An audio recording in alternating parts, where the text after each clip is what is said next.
So y'all, we back with Coldest one to ever, continuing from chapter 1. The up and coming dealers on the block was Santana's number 2 problems. I was his number 1. He loved me like crazy, but was getting nervous about the way men, young and old, was checking for me. It was amazing how in 1 year from age 12 to 13, my titties sprouted. I even had the ass to match. I don't know who was more excited, the men or me. I was walking around poking my stuff out in any direction that looked good to me. But anybody who stared my way for more than a few seconds was in danger of catching a crucial beatdown. Pops had already made an example of at least 2 niggas around my way. Santana sliced this one dude from his left ear to his right ear. We called that kind of cut a hospital run. But this guy never got to go to the hospital. Santana had let his blood gush out until Doc got to our apartment. Now Doc ain't really no doctor. He just had some medical training in the army. Santana calls him when he don't need the police and hospitals butting around in his business. Well, when Doc got finished with dude, his cut just bubbled up all the way across his face. Everybody in the neighborhood started calling him Bubbles for that ugly scar. Bubbles Crimes was looking at me with lust in his eyes while he was supposed to be installing a safe in our apartment. Now Bubbles was walking around billboard that no one is allowed to fuck with Santana's daughter. After that, we got the second metal door installed in our apartment, and none of Daddy's workers were ever allowed past the door again. Now Mom's thought Santana ways was overboard. She told him she was just going to get me some bitch birth control and let me go. Cause when a woman wants to get fucked, she get fucks. She get fucks whether it's in a car or in a closet.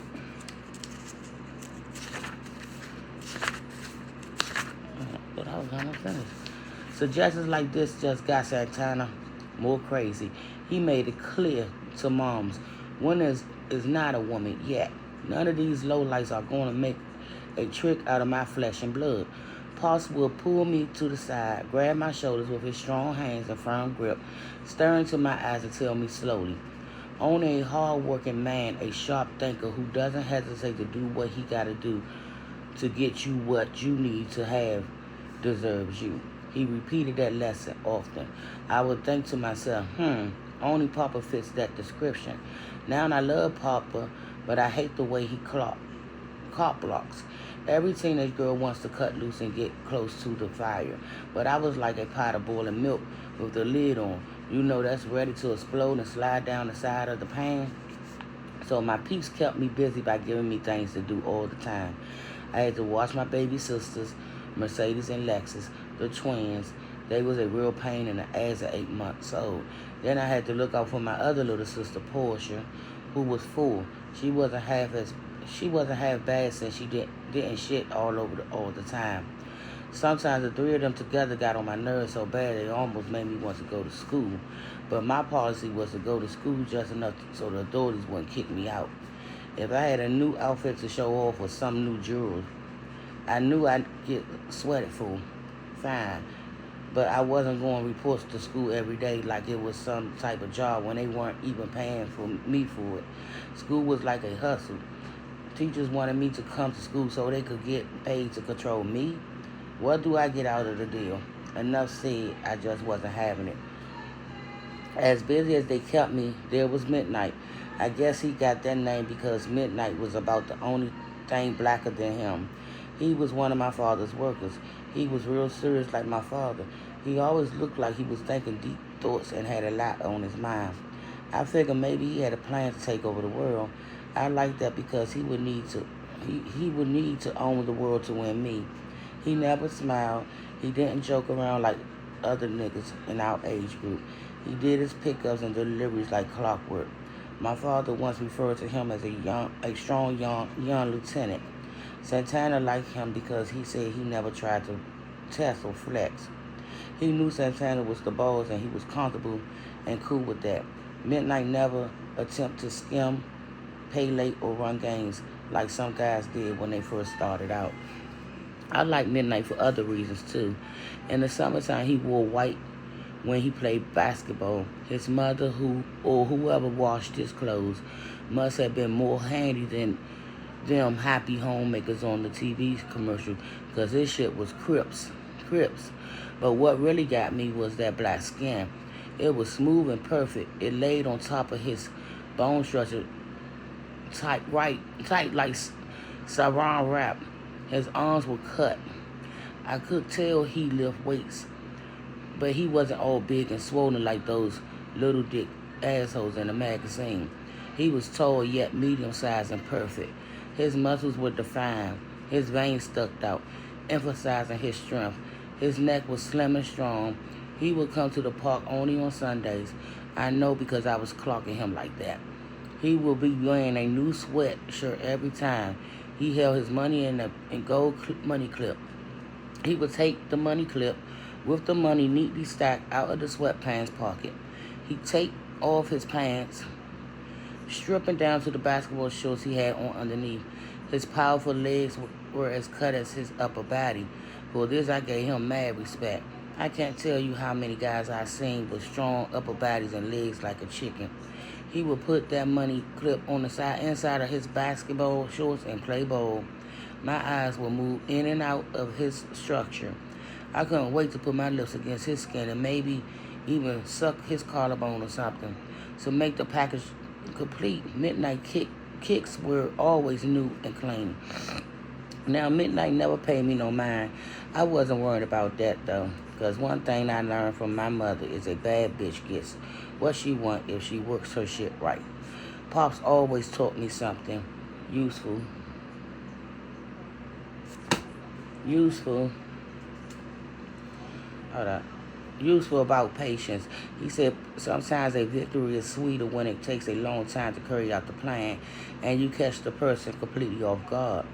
What I was up against was the fact that Midnight worked for my pops. So even if he had ever considered me, he probably ruled me out. He was 5 years older than me, so he might have also considered me jailbait. The worst thing about it was that I couldn't tell either way. You know how they say a person's face is a dead giveaway? Well, Midnight was the opposite. His face seemed serious all the time. His reaction just didn't show up. Even when he played ball, he didn't talk trash like the other niggas. He didn't even react when they tried to mess with him. He just seemed focused on the basket, made his moves, scored his jumpers, and didn't even smile when he won.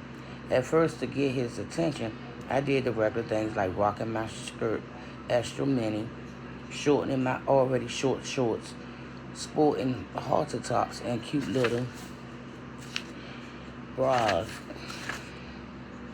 As I got sexier, he went from looking at me almost never to never looking at me at all. While in his presence, or at least when I was in the same park he was in, watching him play ball, I would try to get his attention by acting mad. I'd suck my teeth, roll my eyes at him, still nothing. So I decided to make him a long shot project. Meanwhile, I had my own fun stuff going on. I would let niggas take me to the movies. Or should I say, I went to the movies with my girlfriends and met niggas there, not wanting to ruffle Santana's feathers by bringing a worthless nigga home. Sometimes we would just chill at my girl Natalie's apartment.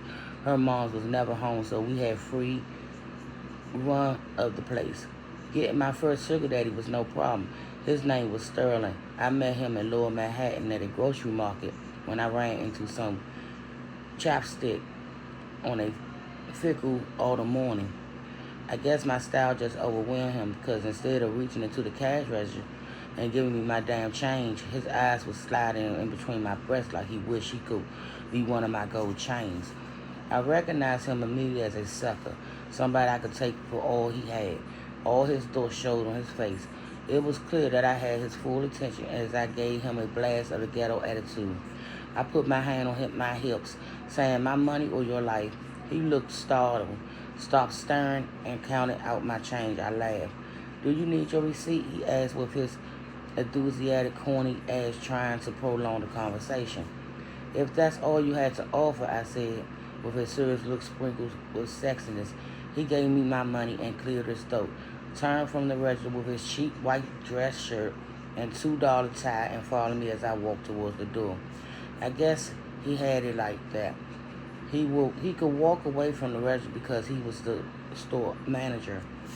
So what's your name? He said, looking like he thought he could actually make some progress with me. Winter, I said, rolling my eyes with disinterest. You live around here? Brooklyn, baby, no doubt. The rest is history. He got paid every 2 weeks, and so did I.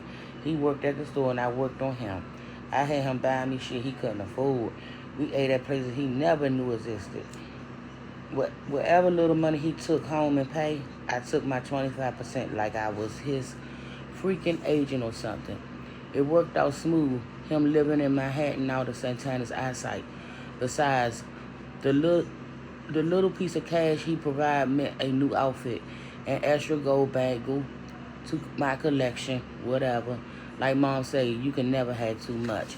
And I'll continue with chapter 1 in a few. Bye, my reactors.